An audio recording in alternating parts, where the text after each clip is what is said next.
New skin hair fall ని అరికట్టడానికి GFC treatment. Your skin and hair care just phone call away. ఓటమికి అనేక కారణాలు ఉంటాయి. జగన్మోహన్ రెడ్డి గారి పార్టీ, జగన్మోహన్ రెడ్డి గారి ప్రభుత్వం ఓటమి చెందటానికి ప్రధానమైనటువంటి కారణాలు ఏవంటే మీరేం చెప్తారు? ఒకటండి, ప్రజలు ఇతన్ని నమ్మలేదా? నమ్మి తర్వాత దాంట్లోంచి బయటకు వచ్చారా?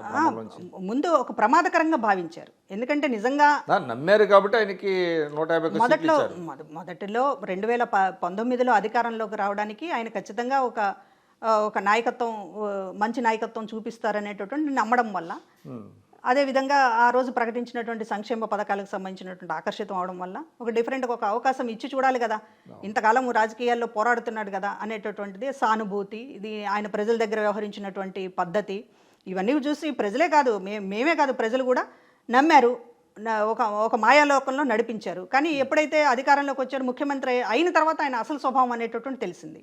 మరి అసలు స్వభావం తెలిసిన తర్వాత మీరు 5 ఏళ్ళు తర్వాత అయినా ఈ లోపైనా బయటకు రావాలి కదా అని చాలామంది అడుగుతారు. అసలు స్వభావం తెలుస్తున్నా కూడా ప్రజలు నమ్ముతున్నారేమోనని మేము భ్రమపడ్డాం. ఎందుకంటే మాట్లాడితే బటన్ నొక్కేటటువంటి కార్యక్రమం, డైరెక్ట్గా ప్రజలు బెనిఫిట్ అవుతున్నారనేటటువంటి అభిప్రాయం కల్పించడం, ఇదంతా కూడా జరిగింది. నిజానికి చెప్పాలంటే ప్రజలకి లబ్ధి నేరుగా చేకూర్చడం అనేటటువంటిది ఇది ఒక కొత్త ప్రయోగం. ఆయన తీసుకొచ్చినటువంటి దాంట్లో ఇవాళ దేశంలో ఎక్కడ జరగనటువంటి కొన్ని ప్రక్రియలను చేశారు.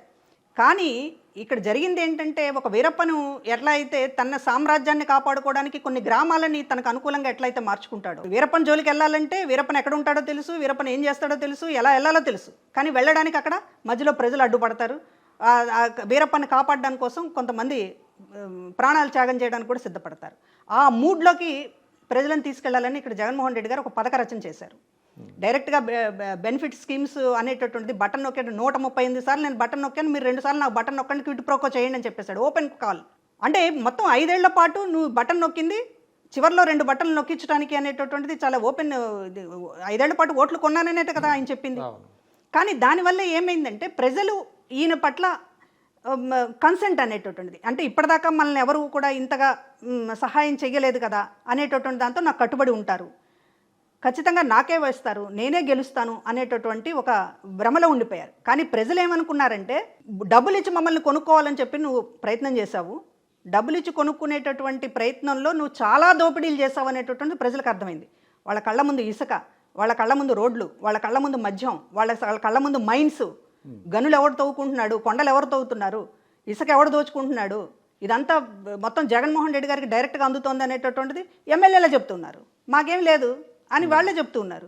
కాబట్టి జనం గుణపాఠం చెప్పారు. వాళ్ళకి బటన్ నొక్కినందుకు వాళ్ళకి గుణపాఠం చెప్పలేదండి.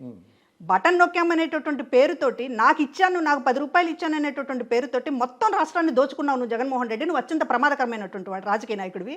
ఇప్పటిదాకా రాజకీయ నాయకులు ఎవరు ఇట్లా లేరు. ముఖ్యమంత్రి స్థానంలో ఉన్న వాళ్ళు ప్రధానంగా అసలు ఇట్లా ఉండరు. ఇది అత్యంత ప్రమాదకరమని భావించారు. అంటే ఎమ్మెల్యేలు ఈ దోపిడీలో భాగస్వామ్యం కాలేదంటారా? కొంతమంది కొన్ని చోట్ల వాళ్ళు వేరే దోపిడీలు, ఈ మెయిన్ ఏవైతే ఉన్నాయో శాండ్, లిక్కరు, లేకపోతే మైన్స్, ఇదంతా కూడా డైరెక్ట్. ఇది ఇంత కేంద్రీకరణ అనేటటువంటిది, ఇంత సెంట్రలైజ్డ్ దోపిడీ అనేటటువంటిది మనం ఏ మోడల్లో ఎక్కడ రాష్ట్రంలో ఏ దేశంలో చూడలేదు. మనం ఏ దేశంలో చూడలా, మన దగ్గర కూడా ఏ రాష్ట్రంలో చూడలా.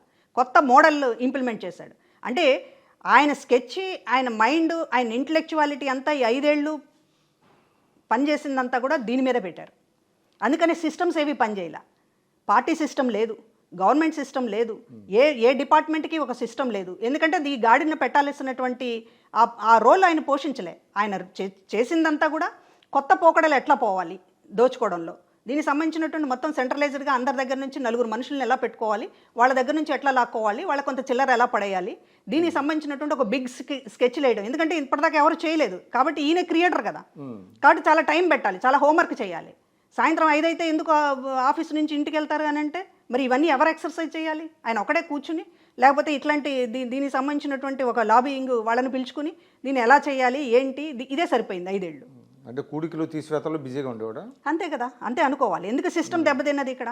పార్టీ కార్యకర్తలను ఎందుకు పట్టించుకోలేదు, పార్టీ నాయకులను ఎందుకు పట్టించుకోలేదు? ఇప్పుడు ఇది నా ఒక్కదాని ఆవేదనే కాదు కదా, పార్టీ కోసం. ఎందుకంటే నీది బిగ్ అపోజిషన్ రోల్. ఇది మిగతా ఎవరు కూడా ఇంత అపోజిషన్ రోల్ ప్లే చేయలేదు.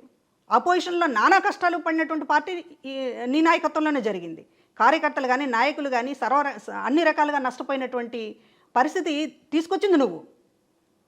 నీ స్వార్థం కోసం పార్టీ పెట్టి, నీ స్వార్థం కోసం ఇంతమందిని బలి చేసి అధికారంలోకి వచ్చిన తర్వాత అసలు మీరెవరో నాకు తెలియదు, మీకు నాకు సంబంధం లేదు, నేను చాలా విషయాలు చక్కదిద్దుకోవాలి, చాలా విషయాలు సంపాదించుకోవాలి, మళ్ళీ 4 ఎలక్షన్లకు నేను ప్రిపేర్ అవ్వాలి, లేకపోతే మొత్తం కోర్టులు మేనేజ్ చేయడానికి నేను మొత్తం సర్దుకోవాలి, సెంటర్ని మేనేజ్ చేయడానికి సర్దుకోవాలి, నాకు ఇది చాలు, నాకు ఇది సరిపోతుంది, మీరెవరో నాకు తెలియదు అనేటటువంటి పరిస్థితుల్లో 10 ఏళ్ల పాటు ఆయన కోసం ప్రాణాలు ఇచ్చారే. ఇప్పుడు ఇవాళ ఒక్క మనిషిని చూపించమనండి, ఆయన కోసం నేను ప్రాణం ఇస్తాననేటటువంటిది నోటి మాట. చాలామంది ఆయన నాటకాలు చూసిన తర్వాత క్యాడర్ కూడా నాటకం ఆడడం మొదలెట్టారు, నాయకులు కూడా నాటకం ఆడడం మొదలెట్టారు. అన్న నీ కోసం మేము ఏమైనా చేస్తామంటారు, వెనక్కి వెళ్ళిపోతున్నారు. సిద్ధం సభల్లో పొలోమని వచ్చారు, ఎందుకు గెలవలేదు? సిద్ధం సభలు చూసి నువ్వు మోసపోయావని అంటే నీ నటన వాళ్ళు అందుకున్నారు, ప్రజలు కూడా అందుకున్నారు. అన్న నీ కోసం ప్రాణం ఇస్తామన్నారు, వచ్చారు, బస్ అమ్మటి తరలి వచ్చారు. ఓటు వేసేటప్పుడు అసలు నువ్వేంటి, నీ స్వభావం ఏంటి అనేటటువంటి నీ ముఖం మీద అంటించి చెప్పారు. చంద్రబాబు నాయుడు గారిని స్కిల్ కేసులో అరెస్ట్ చేయటం, 53 రోజులు జైల్లో పెట్టడం, ఇది బాగా దెబ్బ కొట్టిందా? ఖచ్చితంగా దెబ్బ కొట్టిందండి. ఆ రోజున ఇప్పుడు సానుభూతి, అరెస్టు మీద సానుభూతి అనేటటువంటిది ఖచ్చితంగా ఉంటుందని తెలుసు, ఉండాలి కూడా. అరెస్టు ఇవాళ చంద్రబాబు నాయుడు గారు ఎందుకు ఆచితూచి వ్యవహరిస్తున్నారు? చేయలేక కాదు కదా, ఇవాళ చేయలేక కాదు, అనేక స్కామ్లు అన్ని రెడ్ హ్యాండెడ్గా పట్టుబడుతున్నట్టు అంటే అనేక ఆధారాలు ఉన్నాయి. కానీ పొలిటికల్గా దెబ్బకొట్టడం, ఆయన చాలా పిలుపుని మాట్లాడుతున్నారు కూడా. 164 సీట్లు రావడం అంటేనే ప్రతీకారం తీర్చుకున్నట్లు. ప్రతీకారం అని అంటే జైల్లో వేయటము, జైల్లో పెట్టడం, ఉరి తీయటము, లేకపోతే మొత్తం ఇంకా ఆస్తుల మీదకి వెళ్ళటము, ఇట్లాంటి పబ్లిక్లో కనపడేటటువంటి ప్రతీకారం అనేటటువంటి దానివల్ల రాజకీయంగా నష్టపోతున్నాం అనేటటువంటి అర్థమైంది కదా. ఇప్పుడు జగన్మోహన్ రెడ్డి గారు 5 ఏళ్ళు చేసింది అదే, ప్రతీకార రాజకీయాలని చాలా పీక్ స్థాయిలోకి తీసుకువెళ్లారు. దానివల్ల ప్రజలు సరైనటువంటి తీర్పు ఇచ్చారు కదా. ఆ తప్పు మనం చేయకూడదని వాళ్ళ కూటమి ప్రభుత్వం అనుకుంటోంది, ఆచితూచి వ్యవహరిస్తున్నారు. సరే, ఆ సందర్భంలో చాలామంది కోపతాపాలు ఉంటున్నాయి, వాళ్ళని వదిలేస్తున్నారు అనేటటువంటిది, ఉపేక్షిస్తున్నారు అనేటటువంటిది, చేత కావట్లేదు అనేటటువంటిది, ఈ జగన్మోహన్ రెడ్డి గారిలాగా వ్యవహరించట్లేదు అనేటటువంటిది అనేక సమస్యలు ఎదుర్కొంటున్నారు, కాదండం లేదు. కానీ అంతిమంగా పొలిటికల్గా గెలవడం అనేటటువంటిదే మనం నిజమైన ప్రతీకారం అని అనుకొని చేయాలి.